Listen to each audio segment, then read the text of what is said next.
Hey everybody, welcome back to Sounding Line End Time Ministries. This is Christopher Gallagher and today's date is October 9th, 2025. And this is going to be a pretty short video. There's a few things I want to share with you, a few dreams that I've had, and like anything else, take it before the Lord and pray about it. Everything, guys, that we watch on YouTube or someone's claimed that they've heard from the Lord should be brought before the Lord in prayer. Is this from you? Does it line up with Scripture? This is very important that we do this.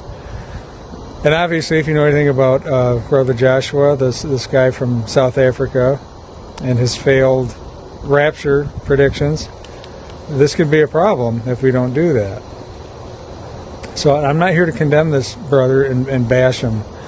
But what I am here to do is to share a few things that I've heard from the Lord and take it before the Lord and pray about it. The first dream. My wife and I were inside the house and we came out on a normal, kind of casual day. And planes all over the sky, but nothing, this is like, kind of what I saw with this thing was there was a bunch of, how you can see like on radar, planes taking off, from state to state and they're just moving all over the place. If you have something like that going on.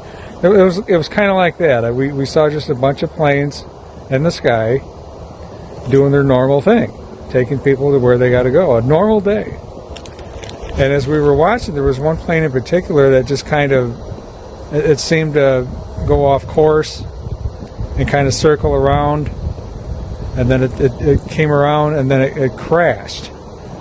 Big plane, like one of the big jumbo jets, and it crashed. And then another one did, and then another one did, and then another one did. All these planes seemed to just fall out of the sky. And again, how they were flying, going to their destinations, it wasn't anything like a format of, what you might see in like a Red Dawn type of event. No, it was just normal stuff, but all of a sudden they all just started dropping out of the sky. And that was it. There really wasn't much to it. Like it is with most of the dreams that I've had, there's just not much to them. So my thoughts on that is that an EMP, some kind of, attack like that just shut them all down and they just started crashing. I don't know. It seems to me that's what it would be, some type of an attack like that, cyber attack, whatever. But I'm not sure, but that's what happened with that. The second one, this one, I actually laughed at it first. I thought it was kind of a silly dream, but it's not, is what the Lord was telling me afterwards. So at night, I was in bed, sleeping, chilling, and all of a sudden I knew something was going on outside. And then I go outside to see what's going on. Something was coming through the night sky, the clouds or whatever, and it showed up. Huge spaceship that just showed up in the sky. And we were all panicked because this thing was huge and looked so real. But what it was, it kind of looked like the Enterprise. I was like, okay, well that's, it's a silly dream. But here's what the Lord revealed to me about that. It's not a silly dream. Because what we saw in the sky is fake. How fake is the Enterprise, the Starship Enterprise, if you're into that type of thing? How fake is that? Well, it's fake. It's not real. Either is the one that we're going to see, or the ones that we're going to see. Because I've talked about this before, the Project Blvd. You guys remember that? How much chatter and talk has there been the last year or so about there being, well, now we got 3i Atlas coming. How many people are saying that, and people that are scientists or whatever, in the government that are saying, no, that's not a comet.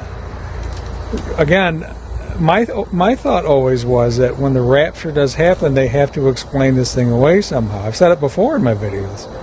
So I think that's what they're going to do, and that's what they're preparing us for, and I think we're going to see it soon. Don't believe the lie. Remember what Paul says about this, and then how a great deception is coming, but God himself is going to send them a strong delusion so that they would believe a lie. God's going to counter that. Oh, you think that's good? God's going to put his own out there. You want to deceive people? You want people? Okay. All right. So it seems like a silly dream on the outside, but it's really not. What he was telling me was, as fake as the USS Enterprise is, that's how fake this is going to be. But man, they're going to make it look real. And it could be sooner than we think, guys. I don't know when, but just be ready for it. They've been prepping us to receive and believe this stuff for the last year or so now. Really, even longer than that, if you look at movies and stuff like that. But even on mainstream media, as they're talking about, aliens in the last year or so, right on mainstream TV, and UFOs and all of that, yep, they're talking about it. So that was the second one. The third one, this was really short, but it was really interesting. So, and this was, I was sleeping, and I was getting close to me getting up to go to work, and I hear these words. You guys remember when I told you I heard the words, pray for protection for 10 days? It was so almost audible in my sleep, like someone was talking to me. Well, I heard these words. The EBS is going off. Is going to go off. The EBS is going to go off. The emergency broadcast system is going to go off. As soon as I heard those words in my sleep, my alarm clock went off. After that, I heard the words, the alarm clock went off, and I was awake. And this is what the Lord told me. The EBS is going to go off. You're going to wake up. And you're going to be alert now. And this is exactly what's going to happen. It's an alarm. For the church, it's an alarm. And what he's telling me is something is going to happen before the rapture takes place that's significant, like shut down stuff, like I've told you before in my videos. And that whole pray for protection for 10 days thing, I think, is part of this. And I don't know what that all entails, but I know it's soon. So the EBS goes off, people wake up, and then it's probably going to be some kind of a lockdown, and I think probably for 10 days. And then I think we're going to go home after that.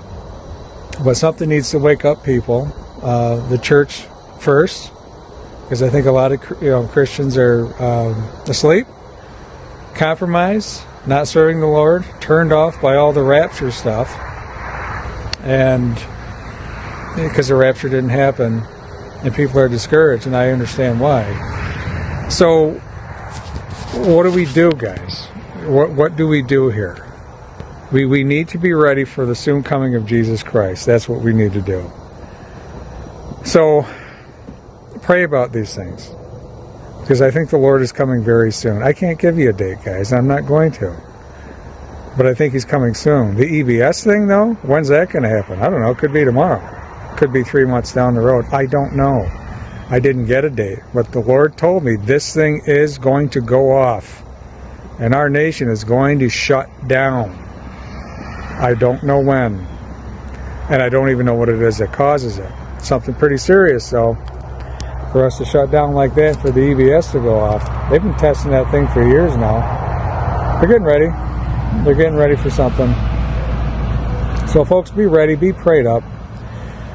And listen, the whole Joshua thing, I don't know what to tell you. It's discouraging. I heard when the guy first came out, yeah, he sounded very humble and meek and laid back and just to the point about stuff. And, he really sounded convincing. But we always pray about this stuff, guys. We always do.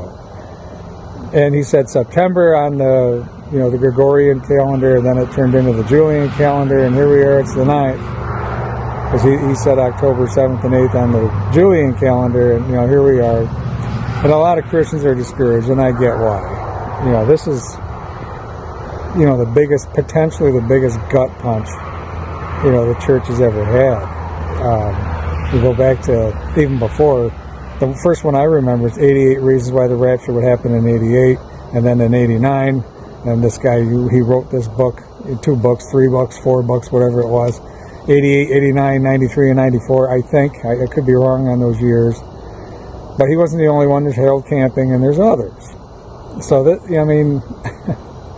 this guy comes out and he says this stuff, and he was able to sway a lot of Christians to believing that this could happen, and it didn't happen, so... Not much more to add to this video, guys. Just be ready.